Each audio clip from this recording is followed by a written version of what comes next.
Hello there, YouTube. This is a video response to Samwise's tag about the old Games Master's girlfriend stereotype. Now, my story is somewhat indicative of the stereotype. It seems like a bad game, but everybody had so much fun we didn't really notice it. We had this guy in our group called Bayo, who was new to role playing. He brought in these characters who were very samey but very fun. And he wasn't the greatest of role players, but it was always fun to see what the fuck he was up to next. As he sort of marauded his way through whatever setting we happened to be in, and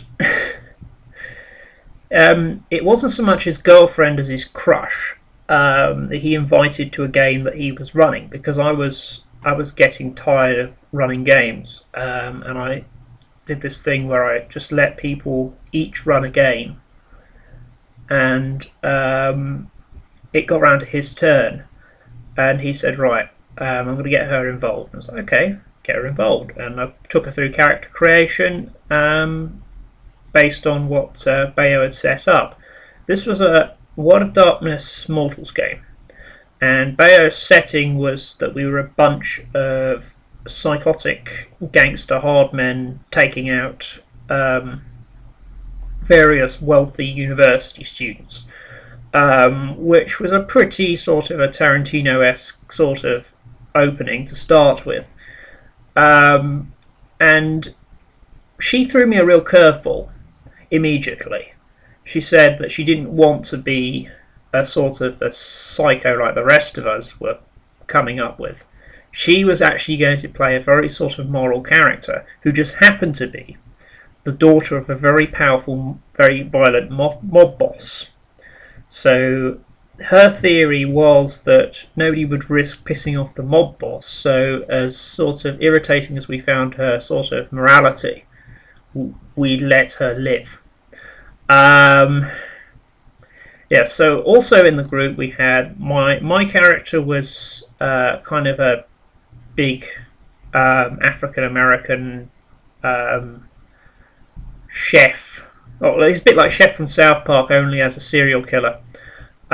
We also had basically a Hitman rip-off, and a sort of crazy royal ex-British Army lesbian squaddy, who was very amusingly played by Angela, who was, again, not necessarily the most experienced or the best of role players, but she would always throw us a good curveball. And then we had this other character who just didn't fit with this group of psychos.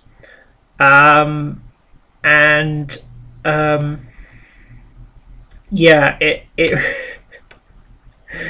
was a lot of fun going through this game, and her sort of constant saying, "Oh, we shouldn't be doing this, shouldn't be doing that," and saying, "Why can't we go? Why can't we just go steal some bouncy castles?" Yeah, she was a thief, bouncy castle thief. But it got to the point where pretty much none of our characters cared much about the mob boss anymore, and I believe my character threw her off a tower block.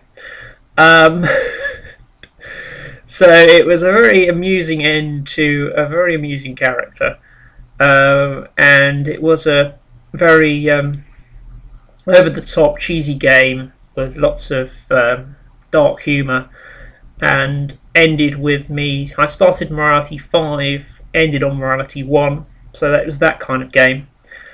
And yeah, it was so much fun. But I would say it is a negative stereotype, even in that sense, because of course she didn't know what she was doing, and Bayo was bringing her in basically because he fancied her. But so that's probably not the best way of recruiting new players. But on the other hand, everybody had lots of fun. Even she'd had lots of fun. So it was all good in the end, but I can totally see how it could go negative, and it could be a sort of a very bad introduction to the hobby.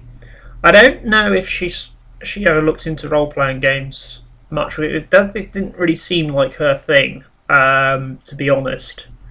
But she did enjoy herself there. That much was evident. So yeah, it can be a good thing, can be a bad thing, but even the worst of my role playing experiences have been utterly hilarious to recount later. So I don't know. It's just how the hobby works, really. Even when something goes really badly, you have a lot of fun. So that's my little view. Do comment below if you think I'm completely crazy, which I probably am. Thank you very much.